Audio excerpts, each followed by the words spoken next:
Hi friends, welcome to my cooking channel. So ನಾನು ಇವತ್ತು ಏನು ಕುಕ್ ಮಾಡ್ತಾ ಇಲ್ಲ, ನಾನು ನಿಮಗೊಂದು ಟಿಪ್ಸ್ ಕೊಡ್ತಾ ಇದ್ದೀನಿ ನೋಡಿ. ಈ ಥರ ಕಾಲಲ್ಲಿ, ಈ ಥರ ಸಂದಿಯಲ್ಲಿ ಏನಾದರೂ ಉರಿ ಬಂತು ಅಂತಂದರೆ ನೋಡಿ, ಏನಾದರೂ ಈ ಥರ ಉರಿ ಬಂತು ಅಂತಂದರೆ ನೋಡಿ, ಈ ಥರ ಲೆಮನ್ ಇರುತ್ತಲ್ವ, ಸೊ ಲೆಮನ್ನ ತೊಗೊಂಬಿಟ್ಟು ಈ ಥರ ನಿಧಾನಕ್ಕೆ ಈ ಥರ ಮಸಾಜ್ ಮಾಡ್ತಾ ಬನ್ನಿ. ಈ ಥರ ನೋಡಿ, ನಿಧಾನಕ್ಕೆ ಈ ಥರ ಇಲ್ಲೆಲ್ಲ ಈ ಸಂದಿಯಲ್ಲಿ, ಉಗುರು ಸಂದಿಯಲ್ಲಿ ಎಲ್ಲ ಈ ಥರ ಎಷ್ಟು ತಣ್ಣಗಾಗುತ್ತೆ ಅಂದರೆ ಬಾಡಿ ಹೀಟ್ ಆದಾಗ, ಆಮೇಲೆ ಕಾಲು ಉರಿತಾ ಇತ್ತು ಅಂದರೆ, ಈ ಬಿಸಿಲಲ್ಲಿ ತುಂಬಾ ಕಾಲು ಉರಿ ಬರುತ್ತೆ ಎಲ್ಲರೂ ಆಚೆ ಹೋಗಿ ಬಂದರೆ ಆ ಥರ. ಆವಾಗ ನೋಡಿ, ಈ ಥರ ಒಂದು ಲೆಮನ್ ಇದ್ದರೆ ಸಾಕು,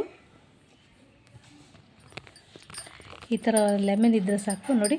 ಎಲ್ಲ ಫುಲ್ಲು ಈ ಬ್ಯಾಕ್ ಸೈಡು ಇಲ್ಲೆಲ್ಲ ಇದಷ್ಟಕ್ಕೂ ಈ ಥರ ಮಸಾಜ್ ಮಾಡ್ತಾ ನೋಡಿ, ಈ ಥರ ಎಲ್ಲ ಉಗುರು ಸಂದಿಗೆ ಎಲ್ಲ ಈ ಥರ ಮಸಾಜ್ ಮಾಡ್ತಾ ಬನ್ನಿ.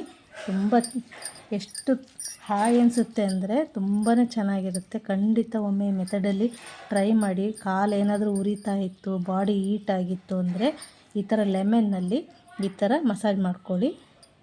ನೋಡಿ ಎಷ್ಟು ತಣ್ಣಗಾಗ್ತಾಯಿದೆ ಅಂದರೆ. ಇದು ಮಾಡಾದಮೇಲೆ ಸ್ವಲ್ಪ ಐಸ್ ಕ್ಯೂಬ್ ಇರುತ್ತಲ್ವ, ಐಸ್ ಕ್ಯೂಬಲ್ಲೂ ಸಹ ಒಂದು ಸಲ ಈ ಥರ ಮಸಾಜ್ ಮಾಡ್ಕೊಳ್ಳಿ. ತುಂಬಾ ಚೆನ್ನಾಗಿರುತ್ತೆ, ಹಾಯ್ ಅನಿಸುತ್ತೆ. ಮತ್ತು ನೈಟ್ ಮಲಗುವಾಗ ತುಂಬಾ ಹೀಟ್ ಅನಿಸುತ್ತೆ, ಕಾಲೆಲ್ಲ ಉರಿತಾ ಇರುತ್ತೆ. ಆವಾಗ ಒಮ್ಮೆ ಈ ಮೆಥಡಲ್ಲಿ ಟ್ರೈ ಮಾಡಿ, ತುಂಬಾ ಇಷ್ಟಪಡ್ತೀರ ನೋಡಿ. ನಿಮಗೆ ತುಂಬ ಖಂಡಿತ ಈ ಥರ ಕಾಲು ಉರಿ ಬಂದಾಗ ಈ ಥರ ಟ್ರೈ ಮಾಡಿ, ತುಂಬ ಯೂಸ್ ಆಗುತ್ತೆ ನಿಮಗೆ.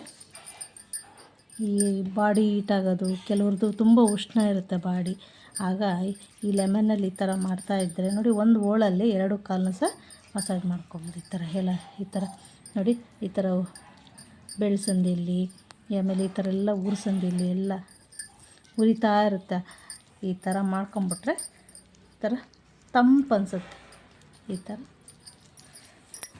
ಮಾಡ್ಕೊಳ್ಳಿ. ಈ ಥರ ನೋಡಿ, ಇಲ್ಲೆಲ್ಲ ಈ ಥರ ಹಾಯ್ ಅನಿಸುತ್ತೆ. ಈ ಥರ ಮಾಡಿಸಿದರೆ ನೋಡಿ, ನಿಧಾನಕ್ಕೆ ಈ ಥರ ಮಸಾಜ್ ಮಾಡ್ತಾ ಮಸಾಜ್ ಆಗುತ್ತೆ, ಬ್ಲಡ್ ಸರ್ಕ್ಯುಲೇಷನ್ ಆಗುತ್ತೆ, ಉರಿನೂ ಹೋಗುತ್ತೆ, ಮತ್ತು ಹಾಯ್ ಅನಿಸುತ್ತೆ. ಓಕೆ, ಈ ಟಿಪ್ಸ್ ಇಷ್ಟ ಆದರೆ ಒಂದು ಲೈಕ್ ಕೊಡಿ.